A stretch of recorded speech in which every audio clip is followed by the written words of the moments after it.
Harry waited nervously while Dumbledore considered him, the tips of his long fingers together. "I must ask you, Harry, whether there is anything that you'd like to tell me," he said gently. "Anything at all." Harry didn't know what to say. He thought of Malfoy's shouting, "You'll be next, mudbloods," and of the polyjuice potion simmering away in Moaning Myrtle's bathroom. Then he thought of the disembodied voice that he'd heard twice and remembered what Ron had said. Hearing voices no one else can hear isn't a good sign, even in the wizarding world. He thought, too, about what everyone was saying about him, and his growing dread that he was somehow connected to Salazar Slytherin. "No," said Harry. "There isn't anything, Professor." The double attack on Justin and Nearly Headless Nick turned what had hitherto been nervousness into real panic.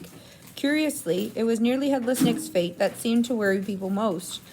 What could possibly do that to a ghost? People asked each other. What terrible power could harm someone who was already dead? There was also a stampede to book seats on the Hogwarts Express so that students could go home for Christmas. "At this rate, we'll be the only ones left," said Ron to Harry and Hermione. "Us, Malfoy, Crabbe, and Goyle. What a jolly holiday that's going to be." Crabbe and Goyle, who always did whatever Malfoy did, had signed up to stay over the holidays too. But Harry was glad that most people were leaving. He was tired of people skirting around him in the corridors, and as though that he was about to sprout fangs and spit poison, tired of all the muttering, pointing, and hissing as he passed. Fred and George, however, found all this very funny. They went out of their way to march ahead of Harry down the corridor, shouting, "Make way for the Hour of Slytherin! Seriously evil wizard coming through!" Percy was deeply disapproving of this behavior. "It is not a laughing matter," he said coldly. "Oh, get out of the way, Percy," said Fred. "Harry's in a hurry." "Yeah, he's nipping off to the Chamber of Secrets for a cup of tea with his fanged servant," said George, chortling. Ginny didn't find it amusing either. "Oh, don't," she wailed, every time Fred asked Harry loudly who he was planning to attack next, or George pretending to ward Harry off with a large clove of garlic when they met. Harry didn't mind. It made him feel better that Fred and George, at least, thought the idea of his being Slytherin's heir was quite ludicrous. But their antics seemed to be aggravating Draco Malfoy, who looked increasingly sour each time that he saw them at it. "It's because he's bursting to say it's really him," said Ron knowingly. "You know how he hates anyone beating him at anything. You're getting all the credit for his dirty work." "Not for long," said Hermione in a satisfied tone. "The polyjuice potion's nearly ready. We'll be getting the truth out of him any day now." At last the term ended, and a deep silence as the snow on the ground descended on the castle. Harry found it peaceful, rather than gloomy, and enjoyed the fact that he, Hermione, and the Weasleys had the run of Gryffindor Tower, which meant that they could play Exploding Snap loudly without bothering anyone, and practice dueling in private. Fred, George, and Ginny had chosen to stay at school rather than visit Bill in Egypt with Mr. and Mrs. Weasley. Percy, who disapproved of what he termed their childish behavior, didn't spend much time in the Gryffindor common room. He had already told them pompously that he was only staying over Christmas because it was his duty as a prefect to support the teachers during this troubled time. Christmas morning dawned, cold and white. Harry and Ron, the only ones left in their dormitory, were woken very early by Hermione, who burst in, fully dressed and carrying presents for them both. "Wake up," she said loudly, pulling back the curtains at their window. "Hermione, you're not supposed to be in here," said Ron, shielding his eyes against the light. "Merry Christmas to you too," said Hermione, throwing him his present. "I've been out for nearly an hour, adding more lace wings to the potion. It's ready."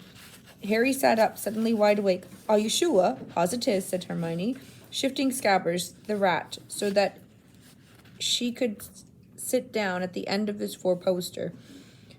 "If we're going to do it, I say it should be tonight."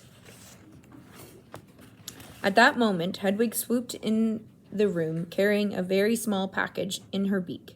"Hello," said Harry happily, as she landed on his bed. "Are you speaking to me again?" She nibbled his ear in an affectionate sort of way, which was a far better present than the one which she had brought him, which turned out to be from the Dursleys. They had sent Harry a toothpick and a note telling him to find out whether he was able to stay at Hogwarts for the summer holidays, too. The rest of Harry's Christmas presents were far more satisfactory. Hagrid had sent him a large tin of treacle fudge, which Harry decided to soften by the fire before eating. Ron had given him a book called Flying with the Cannons, a book of interesting facts about his favorite Quidditch team, and Hermione had bought him a luxury eagle feather quill. Harry opened the last present to find a new hand-knitted jumper from Mrs. Weasley and a large plum cake. He put up her card and a fresh surge of guilt, thinking about Mr. Weasley's car, which hadn't been seen since its crash with the Whomping Willow, and the bout of rule-breaking he and Ron were planning next. No one, not even someone dreading taking Polyjuice Potion later, could fail to enjoy Christmas dinner at Hogwarts. The Great Hall looked magnificent. Not only were there a dozen frost-covered Christmas trees and thick streamers of holly and mistletoe crisscrossing the ceiling, but enchanted snow was falling, warm and dry, from the ceiling. Dumbledore led them in a few of his favorite carols, Hagrid booming more and more loudly with every goblet of eggnog he consumed. Percy, who hadn't noticed that Fred had bewitched his prefect badge so that it now read Pinhead, kept asking them all what they were snickering at. Harry didn't even care that Draco Malfoy was making loud, snide remarks about his new jumper from the Slytherin table. With a bit of luck, Malfoy would be getting his comeuppance in a few hours' time. Harry and Ron had barely finished their third helping of Christmas pudding when Hermione ushered them out of the hall to finalize their plans for the evening.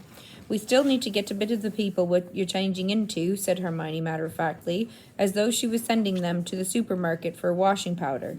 "And obviously, it'll be best if you can get something of Crabbe and Goyle's. They're Malfoy's best friends. He'll tell them anything. And we also need to make sure that the real Crabbe and Goyle can't burst in on us while we're interrogating him. I've got it all worked out," she went on, smoothly ignoring Harry and Ron's stupefied faces. She held up 2 plump chocolate cakes. "I filled these with a simple sleeping draught. All you need to do is make sure that Crabbe and Goyle find them. You know how greedy they are. They're bound to eat them. Once they're up asleep, pull out a few of their hairs and hide them in a broom closet." Harry and Ron looked incredulously at each other. "Hermione, I don't think..." That could go seriously wrong, but Hermione had a steely glint in her eyes, not unlike the one Professor McGonagall sometimes had. "The potion will be useless without Crabbe and Goyle's hair," she said sternly. "You do want to investigate Malfoy, don't you?" "Oh, all right," said Harry. "But what about you? Whose hair are you ripping out?" "I've already got mine," said Hermione brightly, pulling a tiny bottle out of her pocket and showing them the single hair inside it. "Remember Millicent Bulstrode wrestling with me at the dueling club? She left this on my robes when she was trying to strangle me, and she's gone home for Christmas, so I'll just have to tell the Slytherins that I've decided to come back." When Hermione had bustled off to check on the Polyjuice Potion again, Ron turned to Harry with a doom-laden expression. "Have you ever heard of a plan where so many things could go wrong?"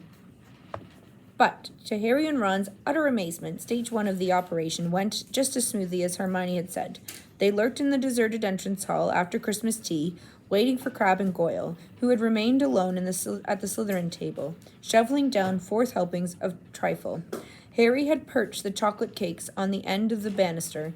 When they spotted Crabbe and Goyle coming out of the Great Hall, Harry and Ron hid quickly behind a suit of armor next to the front door. "How thick can you get?" Ron whispered ecstatically, as Crabbe gleefully pointed out the cakes to Goyle and grabbed them. Grinning stupidly, they stuffed the cakes whole into their large mouths. For a moment, both of them chewed greedily, looks of triumph on their faces. Then, without the smallest change of expression, they both keeled over backwards onto the floor. Much the most difficult bit was hiding them in the cupboard across the hall. Once they were safely stowed amongst the buckets and mops, Harry yanked out a couple of the bristles that covered Goyle's forehead, and Ron pulled out several of Crabbe's hair. They also stole their shoes, because their own were far too small for Crabbe and Goyle-sized feet. Then, still stunned at what they had just done, they sprinted up to Moaning Myrtle's bathroom. They could hardly see for the thick black smoke issuing from the cubicle in which Hermione was stirring the cauldron. Pulling their robes up over their faces, Harry and Ron knocked softly on the door. Hermione! They heard the scrape of the lock, and Hermione emerged, shiny-faced and looking anxious. Behind her, they heard a gloop-gloop of the bubbling, treacle-thick potion. 3 glass tumblers stood ready on the toilet seat. "Did you get them?" Hermione asked breathlessly. Harry showed her Goyle's hair.